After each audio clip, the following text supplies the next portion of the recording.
नाहर के सामने जब डायरी का सच आया तो मानो उसकी रगों में लावा दौड़ पड़ा। उसने रूही को बचाकर लालकिशन को पुलिस के हवाले कर दिया।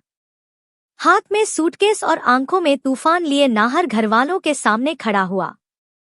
उसकी आवाज गूंज उठी, बस अब और नहीं। जब तक मुझे इस डायरी का सच नहीं बताया जाएगा, मैं इस घर की चौखट पर एक पल भी नहीं ठहरूंगा। यह सुनकर पूरे घर का माहौल बर्फ जैसा जम गया। सबकी रूह कांप उठी।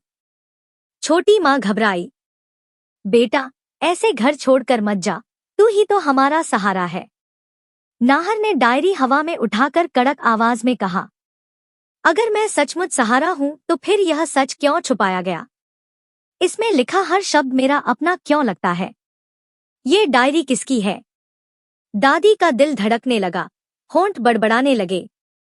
बेटा तू गलत समझ रहा है।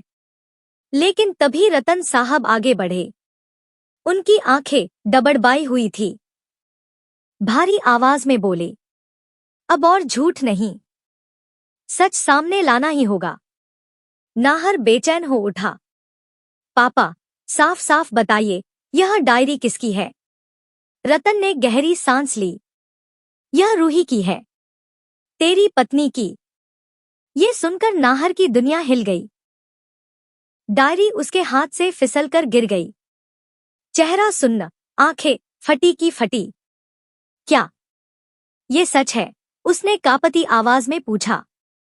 रतन ने सिर झुकाकर कहा, हाँ, वो तेरी जिंदगी, तेरी आत्मा का हिस्सा और तेरे बेटे रूहान की माँ है। नाहर के कदम लड़खड़ा गए। उसकी आंखों में आंसुओं का सैलाब उमड़ पड़ा। वह चीख उठा, मतलब उसने मुझे बचाने के लिए अपना सब कुछ कुर्बान कर दिया। रतन ने उसे शादी का एल्बम थमाया। उसमें 7 फेरे, सिंदूर, मंगलसूत्र और रूहान की मासूम तस्वीर देखते ही नाहर का दिल जोर से धड़कने लगा। यादों का सैलाब लौट आया। रूही की हंसी, उसकी बाहों का सहारा, रूहान का पहला शब्द। रूही! नाहर की चीख पूरे घर में गूंज गई। इधर लालकिशन के घर रूही अपने ही डर से जंग लड़ रही थी। रात गहरी थी। लालकिशन शराब के नशे में धुत पड़ा था। रूही ने कांपते हाथों से उसकी जेब से चाबी निकाली, पैरों की बेड़ियां खोली और दरवाजे की तरफ बढ़ी। लेकिन लकड़ी की आवाज से लालकिशन की नींद टूट गई। उसने देखा, रूही भाग रही थी। भाग नहीं पाएगी, वह दहाड़ा और उसके पीछे दौड़ पड़ा। गली अंधेरी थी, चांद की हल्की रोशनी फैल रही थी। रूही का दिल धड़क रहा था, बस एक नाम पुकार रहा था, नाहर। भागते भागते उसने मिट्टी और पत्थर उठाकर लालकिशन की आंखों में दे मारा। वह दर्द से चीखा और वहीं रुक गया। मौका पाकर रूही और तेज दौड़ पड़ी। उधर नाहर घर के बाहर बेचैन खड़ा था। तभी दूर से रूही आती दिखी, बिखरी हालत में, पैरों में चोट, कपड़े फटे हुए, लेकिन आंखों में सिर्फ नाहर का नाम। नाहर दौड़ पड़ा।